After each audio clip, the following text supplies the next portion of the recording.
Hello friends, welcome to Vetrei's Daily Current Affairs, April 14. Latest diary of events Ambedkar பிறந்த தினம் சமத்துவ நாளாக கொண்டாடப்படும் என முதல்வர் ஸ்டாலின் அறிவிப்பு.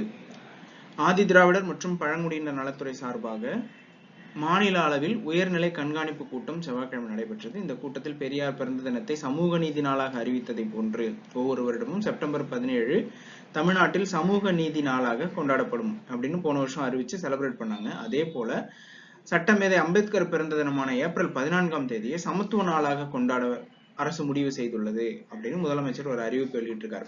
2 டே இதுல நமக்கு ரொம்ப முக்கியம். செப்டம்பர் 17 பெரியாரோட பிறந்த நாள், சமூக நீதி நாள். ஏப்ரல் 14 அம்பேத்கருடைய பிறந்த நாள் சமத்துவ நாளாக கொண்டாடப்பட உள்ளது. தமிழ்நாடு அரசு இதை செலிப்ரேட் பண்ண போறாங்க. இதுக்கு முன்னாடி 2021ஆம் ஆண்டிலிருந்து சென்ட்ரல் கவர்மெண்ட் ஏப்ரல் 14ஆம் தேதி அரசு விடுமுறையாக அளிக்கப்படும். நமக்கு தமிழ்நாட்டில் ஏப்ரல் 14 வழக்கமா தமிழ் வருட பிறப்பு வரும், அதனால மாநில விடுமுறையா இருக்கும். இனிமே தேசிய அளவில் ஏப்ரல் 14 அம்பேத்கருடைய பிறந்த நாளை முன்னிட்டு தேசிய விடுமுறையாக அறிவிக்கப்பட்டது. கடந்த வருடம் முதல் அதை செலிப்ரேட் பண்ணிட்டு இருக்காங்க. தமிழ்நாடு அரசு ஒரு டேவை செலிப்ரேட் பண்றாங்க. எதுக்காக? அதுக்கான ஒரு உறுதிமொழி வாசகங்கள்லாம் அனௌன்ஸ் பண்ணியிருக்காங்க. ஜாதி வேறுபாடுகளுக்கு எதிராகவும் ஜாதிகளின் பெயரால் நடக்கும் சமூக அடக்குமுறைகளுக்கு எதிராகவும்லாம் நாங்க போராடுவோம். அண்ணல் அம்பேத்கருடைய பிறந்த நாளில் ஜாதி வேறுபாடுகள் ஏதுமல்லாத சமுதாயத்தை அமைக்க அனைவரும் பாடுபடுவோம், சக மனிதர்களிடம் சமத்துவத்தை வாழ்நாள் முழுவதும் கடைபிடிப்போம் அப்படின்னு சொல்லி உறுதிமொழி ஏற்பதற்கான வாசகங்களையும் தமிழ்நாடு அரசு சார்பில் வெளியிட்டிருக்காங்க. அதையும் ஒரு முறை படிச்சு பார்த்துருங்க. திட்டங்கள்ல தேசிய கிராம சுயராஜ்ய திட்டத்திற்கு 5911 கோடி ரூபாய் மத்திய அமைச்சரவையில் ஒப்புதல். தில்லியில் பிரதமர் நரேந்திர மோடி தலைமையிலான பொருளாதார விவகாரங்களுக்கான அமைச்சரவை கூட்டம். நம்ம இந்த அமைச்சரவை கூட்டம் பத்தி முன்னாடி வீடியோல பார்த்திருக்கோம். 8 கேபினெட் கமிட்டிஸ் அப்படின்னு பார்த்திருக்கோம். 6 கேபினெட் கமிட்டிஸ் 2019க்கு முன்னாடி செயல்பட்டிருக்கும். 2 புதிய கேபினெட் கமிட்டிகள் 2019க்கு பிறகு உருவாக்கப்பட்டது. இதுல 6 கூட்டங்களுக்கு பிரதமர் தலைமை வகிப்பார். பார்லிமெண்டரி அஃபேர்ஸ் அப்படின்ற கூட்டத்துக்கும் அகாமடேஷன் அப்படின்றதுக்கும், பார்லிமெண்டரி அஃபேர்ஸ் கமிட்டிக்கு உள்துறை அமைச்சரும், அகாமடேஷனுக்கு அந்த கூட்டத்தில் இருக்கக்கூடிய ஒரு சீனியர் அமைச்சரும் தலைமை தாங்குவார் அப்படின்றதெல்லாம் நம்ம முன்னாடி டிஸ்கஸ் பண்ணியிருக்கோம். அதை ஒரு முறை ரிமைண்ட் பண்ணிக்கோங்க. இந்த அமைச்சரவை கூட்டம், பொருளாதார விவகாரங்களுக்கான அமைச்சரவை கூட்டம் தில்லியில் நடைபெற்றது. பிரதமர் தலைமை தாங்குறாரு. அங்கு சில முடிவுகள் எடுக்கிறாங்க. புதுப்பிக்கப்பட்ட தேசிய கிராம சுயராஜ்ய திட்டத்தை நிகழாண்டு ஏப்ரல் 1ஆம் தேதியிலிருந்து 2026ஆம் ஆண்டு மார்ச் 31ஆம் தேதி வரை மத்திய அரசு நீட்டித்துள்ளது. நாடு முழுவதும் உள்ள 2.78 லட்சம் கிராமப்புற உள்ளாட்சி அமைப்புகளில் நீடித்த வளர்ச்சி இலக்குகளை அடைவதற்கான நிர்வாக திறன்களை மேம்படுத்துவதற்காக இந்த திட்டம் உதவும் அப்படின்னு சொல்லியிருக்காங்க. இதற்காக 5911 கோடியில் செயல்படுத்தப்படும் திட்டங்களும் மத்திய அரசின் பங்களிப்பு 3700 கோடியாகவும் மாநில அரசின் பங்களிப்பு 2221 கோடியாகவும் இருக்கும். உள்ளாட்சி அமைப்புகளில் 1.36 கோடி பேருக்கு இதற்கான பயிற்சிகளும் அளிக்கப்படும் அப்படின்னு சொல்றாங்க. இன்னும் என்னென்ன முடிவுகள் அங்கு எடுக்கப்பட்டது அப்படின்றதும், செபி கனடா ஒப்பந்தம் இந்திய பங்கு பரிவர்த்தனை ஆணையத்துக்கும் கனடாவின் மணிடோபா பங்குகள் ஆணையத்திற்கும் இடையே. அப்போ இந்த பாருங்க, இந்திய பங்கு பரிவர்த்தனை ஆணையம் செபி அப்படின்னு சொல்றோம். கனடாவின் மணிடோபா பங்குகள் ஆணையம், அப்ப அந்த நாட்டினுடைய ஆணையத்தோட பேர் நமக்கு நியூஸ்ல இருக்கு. இந்த ஆணையத்தின், கனடா நாட்டினுடைய பங்கு வர்த்தக ஆணையத்தின் பெயர் என்ன அப்படின்னு கூட நமக்கு கொஸ்டின் டைரக்டா கேட்கறதுக்கான வாய்ப்புகள் இருக்கும். கொஸ்டின்ஸ் இப்படிதான் கிரியேட் பண்ணுவாங்க. நியூஸ்குள்ள எங்கேயோ ஒரு லைன்ல ஒரு முக்கியமான வேர்டு. நம்ம கனடாவை பத்தி நிறைய படிச்சிருப்போம். கனடாவோட பிரதமரை பத்தி படிப்போம். கனடாவுடைய நிறைய நிலைப்பாடுகள், இந்தியாவில் இருக்க விஷயங்களுக்கு சப்போர்ட் பண்றது, கலாச்சாரம் சார்ந்த விஷயங்களுக்கு, அப்படிலாம் கனடாவை பத்தி நிறைய படிச்சிருப்போம். ஆனா இந்தியாவோட செபிக்கும் கனடாவுடைய மணிடோபா பங்குகள் ஆணையத்திற்கும் ஒரு ஒப்பந்தம் ஏற்படுத்தப்பட்டிருக்கு. அப்ப இந்த மணிடோபா ஆணையம் சமீபத்தில் செய்தியில் காணப்பட்டது எந்த நாட்டுடையது அப்படின்னு கேட்கும்போது நமக்கு அங்க தெரிஞ்சிருக்கணும். இதெல்லாம் ரொம்ப இம்பார்ட்டன்ட். கழிவுநீர் மேலாண்மையில் ஜப்பானுடன் ஒப்பந்தம். கழிவுநீர் சுத்திகரிப்புக்கு அதிநவீன தொழில்நுட்பங்களை உருவாக்குவதில் ஜப்பானுடன் இந்தியா இணைந்து ஆராய்ச்சிகள் புரிவதற்கான ஒப்பந்தத்துல இங்க அமைச்சரவையில ஒப்புதல் கொடுத்திருக்காங்க. நிலக்கரி சுரங்க பகுதிகளை பயன்படுத்துவதற்கான ஒப்புதலும் இங்கு கொடுக்கப்பட்டுள்ளது.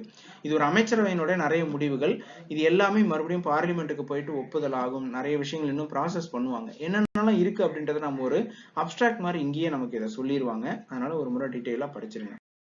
அடுத்து, வேர்ல்டு ஆர்கனைசேஷன்ல ஐநா பொருளாதாரம் சமூக கவுன்சிலின் 4 முக்கிய அமைப்புகளுக்கு இந்தியா தேர்வாகியுள்ளது.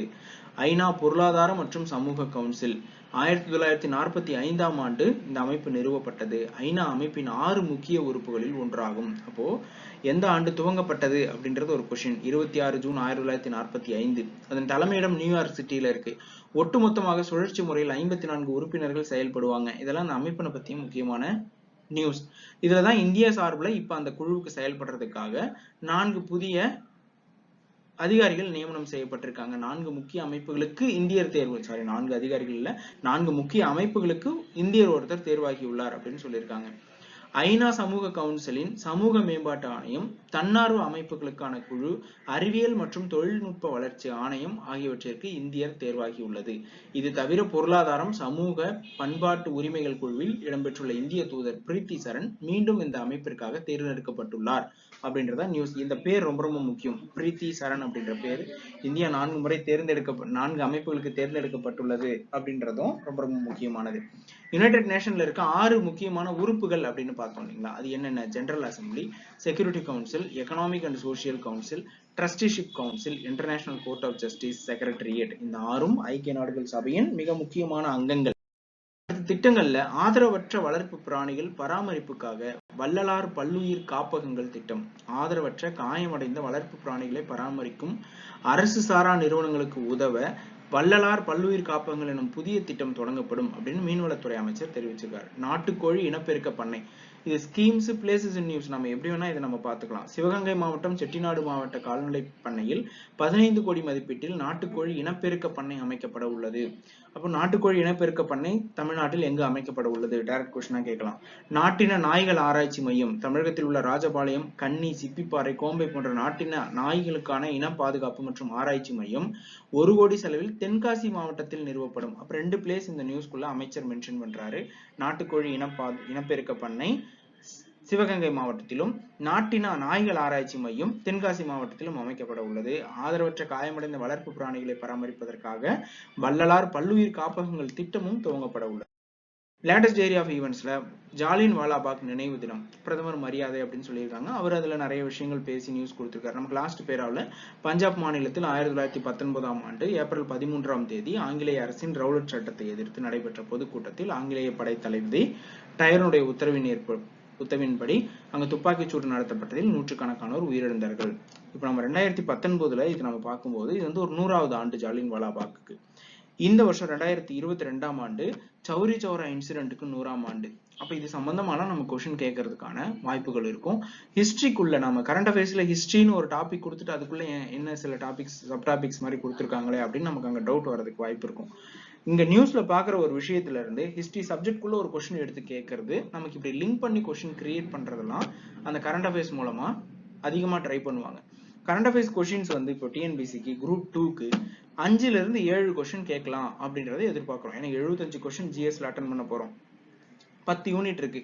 அதுல ஒரு யூனிட் நம்ம 25 கொஸ்டின்ஸ் பர்ஃபெக்டா ஃபுல்லாவே ஆப்டிடியூட்ல இருந்து கேட்ட போறாங்க. மொத்தம் 9 யூனிட் இருக்கு. அந்த 9 யூனிட்ல இருந்து 75 கொஸ்டின் பிரிக்கணும் அப்படின்னு போது குறைந்தபட்சம் 5 கேள்வியும் அதிகபட்சம் 8 கேள்வியும் கரண்ட் அஃபேர்ஸ்ல கேட்கறதுக்கான வாய்ப்புகள் அதிகம். நீங்க அந்த 75 ஜிஎஸ் கொஸ்டினும் எடுத்து ஒரு முறை எக்ஸாம்க்கு அப்புறம் ரிவைஸ் பண்ணி பாக்குறீங்க, ஒரு முறை அனலைஸ் பண்ணி பாக்குறீங்க அப்படின்னா குறைஞ்சது 20-25 கொஸ்டின் மற்ற சப்ஜெக்ட்குள்ள லிங்க் பண்ற விஷயங்கள் கூட இங்க கரண்ட் அஃபேர்ஸ்குள்ள இருந்து சப்ஜெக்டை லிங்க் பண்ற மாதிரி இருக்கும். நம்ம டிசீசஸ் பத்தி நியூஸ் பாக்குறோம், டிசீஸ் பத்தி பரவுறதை பத்தி அதனுடைய உருமாற்றங்கள் பத்தி பாக்குறோம், எந்தெந்த கிருமிகளால் எந்தெந்த நோய்கள் ஏற்படும் அப்படின்னு பயாலஜில கொஸ்டின் கிரியேட் பண்ணுவாங்க. கட்சித்தாவல் தடை சட்டத்தை பத்தி நியூஸ்ல பார்ப்போம். கட்சித்தாவல் தடை சட்டம் எந்த சட்ட திருத்தத்தின் மூலம் கொண்டு வரப்பட்டது அப்படின்னு கொஸ்டின் கேட்பாங்க. இப்படி நமக்கு லிங்க் பண்ணி கொஸ்டின்ஸ் கேட்கறது ரொம்ப வருஷமாவே நடந்துட்டு இருக்க ஒரு விஷயம் தான். நீங்க நிறைய எக்ஸாம் முடிஞ்சதுக்கு அப்புறம் அதை அனலைஸ் பண்ணி பார்த்தாலே உங்களுக்கு புரியும். அதனால ஒரு நியூஸுக்குள்ளேயும் இருக்க பேக்ரவுண்ட் நம்ம சப்ஜெக்ட்ல என்ன இருக்கோ அதை ஒரு முறை படிக்கிறதுக்கான முயற்சி எடுக்கும். அடுத்து ரெய்க்யாவின் ஓபன் செஸ் ஸ்போர்ட்ஸ்ல ரெய்க்யாவின் ஓபன் செஸ்ல பிரக்ஞானந்தா சாம்பியன். ஐஸ்லாந்தில் நடைபெற்ற ரெய்க்யாவின் ஓபன் செஸ்ல யார் வெற்றி பெற்றார் அப்படின்னு டைரக்டா ஒரே லைன் நியூஸ் தான். இதெல்லாம் ரொம்ப முக்கியமானது. தமிழ்நாட்டை சேர்ந்த நபர் அப்படின்றதுனால இந்த நேம் மட்டும் பிரக்ஞானந்தா நேம் ஞாபகம் வச்சுக்கோங்க. ப்ராமினன்ட் பர்சனாலிட்டிஸ்ல தமிழுக்காக இளம் வயதிலேயே சிறை சென்றவர் அண்ணல் தங்கோ. ஆனா கூமு அண்ணல் தங்கோ அவர்களுடைய 119வது ஆண்டு பிறந்தநாள் விழா வேலூர் பல்கலைக்கழகத்தில் வந்து செலிப்ரேட் பண்றாங்க. அங்க அவரை பத்தி சில ஸ்பீச்சஸ் கொடுக்குறாங்க. பல்வேறு தமிழ் மொழிக்காக பல்வேறு போராட்டங்கள் நடத்தியவர், 19வது வயதில் மொழிக்காக போராடி சிறைக்கு சென்றவர், நாட்டில் பல்வேறு முக்கிய தலைவர்கள் நெருங்கிய தொடர்பில் இருந்தவர் அப்படின்னு சொல்லி தமிழ் மொழிக்காக அவருடைய பங்களிப்புகள் அப்படின்லாம் நிறைய அவரை பத்தி பேசியிருக்காங்க. அவருடைய 119வது ஆண்டு பிறந்தநாள் விழா வேலூரில் கொண்டாடப்பட்டது. பிளேசஸ் இன் நியூஸ்ல பெரம்பலூர் மாவட்டத்தில் 150 கோடியில் பால் பொருட்கள் தயாரிக்கும் புதிய ஆலை அமைக்கப்படும் அப்படின்னு சாமு நாசர் தெரிவிச்சிருக்காரு. அப்ப பெரம்பலூர் மாவட்டத்தில் பால் பொருள் தயாரிக்கும் புதிய ஆலை டைரக்டா ஒன்லைன் நியூஸ். அது வந்து அமைச்சர் சட்டசபையில தெரிவிக்கும் போது அது வந்து தமிழ்நாடு முழுவதுக்குமான ஒரு முக்கியமான பிளேஸ் நியூஸா இருக்கு.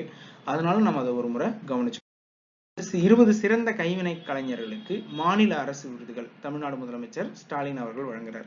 2021-22 ஆண்டிற்கான வாழும் கைவினை பொக்கிஷம் விருதானது G Marimuthu, N Mariappan, G Thangaraj, Pon Viswanathan, Ramalingam, M Muthusivam, V Kamalam, T Vijayavelu, S Prabham, K Vadivel ஆகியோருக்கு வாழும் கைவினை பொக்கிஷம் விருதுகள் முதல்வர் வழங்கினார்.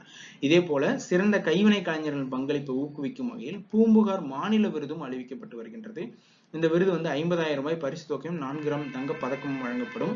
நம்ம முன்னாடி பார்த்த கைவினை பொக்கிஷம் விருது வந்து 8 கிராம் தங்க பதக்கமும் 50,000 1 லட்சத்திற்கான காசோலையும் வழங்கப்படும். இப்ப இந்த பதக்கம் பூம்புகார் மாநில விருது பதக்கம் யார் யாருக்கு வழங்கப்பட்டிருக்கு ஒரு முறை நான் நேம் மட்டும் வாசிச்சிடுறேன். அது ஒரு 20 பேர்னு சொல்லிட்டாங்க. நம்ம சமீபத்தில் பெற்றவர்கள் யார் அப்படின்னு ஒரு 3-4 பேர் கொடுத்துட்டு பேர் நேம் மட்டும் செலக்ட் பண்ண சொல்லும்போது மேக்ஸிமம் எல்லா ஆப்ஷனுமே வர மாதிரி தான் நம்ம கொஸ்டின் செட் பண்ணுவாங்க. ஜஸ்ட் நம்ம தமிழ்நாடு முதலமைச்சர் இந்த விருதுகள் வழங்கியிருக்காருன்னும் போது அதனுடைய இம்பார்ட்டன்ட் ஒரு முறை நம்ம ரீட் பண்ணிக்கிறது நல்லது. T Kathiravan, A Thennarasu, S Sagayaraj, R Gopu, S Yuvaraj, S Radha, T Nagappan, T Maheswari, N Rajendran, T Chellamai ஆகியோருக்கு முதலமைச்சர் இந்த விருதை கொடுத்திருக்காரு. டிஎன்பிஎஸ்சி தேர்வுக்கான தினசரி நடப்பு நிகழ்வுகளை உடனுக்குடன் அறிந்து கொள்ள எங்கள் சேனலை சப்ஸ்கிரைப் பண்ணுங்க.